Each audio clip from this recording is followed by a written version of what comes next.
Welcome to day 2 of the TLYC sock challenge. Today we're going to be knitting the heel flap. First of all, I'm just finishing the leg and I'm going to knit these 2 stitches as I come to the last 2 stitches of my last round before I'm ready to start my heel flap. I'm just going to transfer those off because you start at the heel flap in this pattern as you come to the start of round. So now I've removed my marker and I'm ready to go.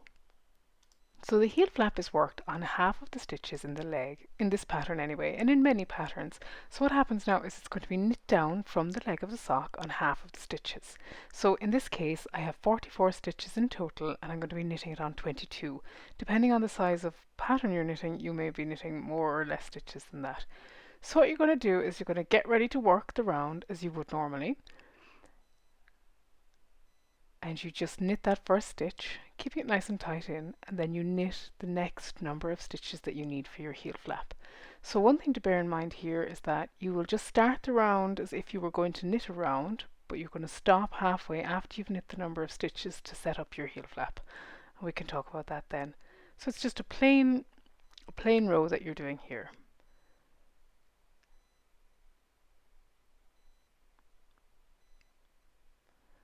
So one thing to watch for with them when you're using a magic loop technique is that you don't use all of the stitches automatically that you have on your needle ready to work, because in this case I had 24 because I had been moving the stitches around the cable.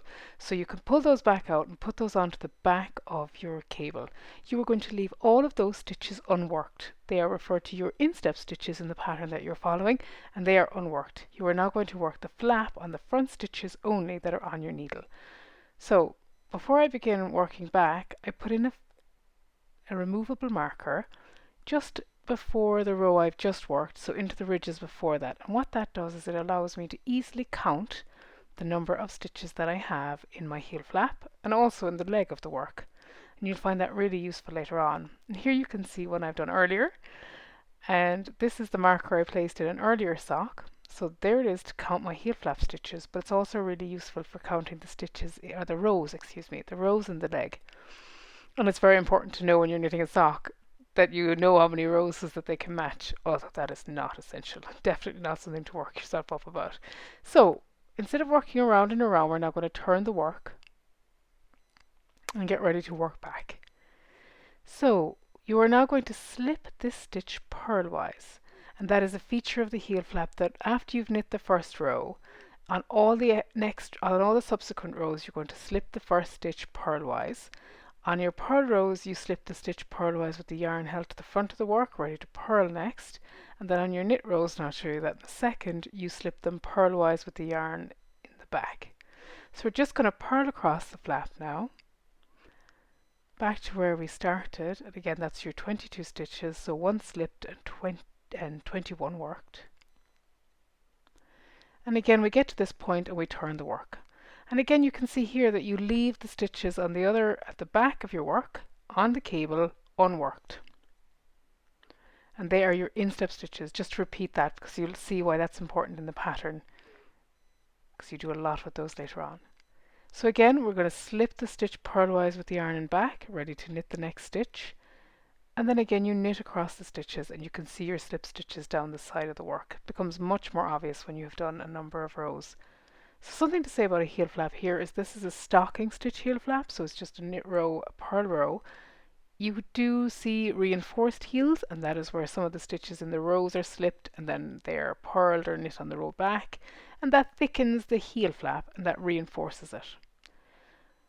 Just turn the work here first and I'll continue saying more about reinforcement in a minute. So again we come to the heel flap, slip the stitch purlwise and work back, and that forms the basis of your heel flap. So all rows will be worked like that once you've started doing the slip stitches on the sides. You'll finish after working a purl row. And just about the reinforcement, with reinforced heels, it's something you either need or don't need. You may not be that hard wearing on your heels, in which case I would suggest wearing your socks around to find out if you are or not before doing it, because it can change how the sock fits in your shoe. So you finished that, and now you're going to work the heel flap until you have worked all of the rows that it says in the flap. So I'm going to be working 18 rows because I'm working the first size in the DK pattern. And I will be back as soon as I have worked all of those rows. So now you've come to the end of your heel flap and we can talk about what makes it so special. So the first thing you can see is that you can use the marker to count the number of rows in your heel flap. You can do that by counting the ridges on this side, on the back side of the work, or you can count the V's on the front side, depending on which ones you like.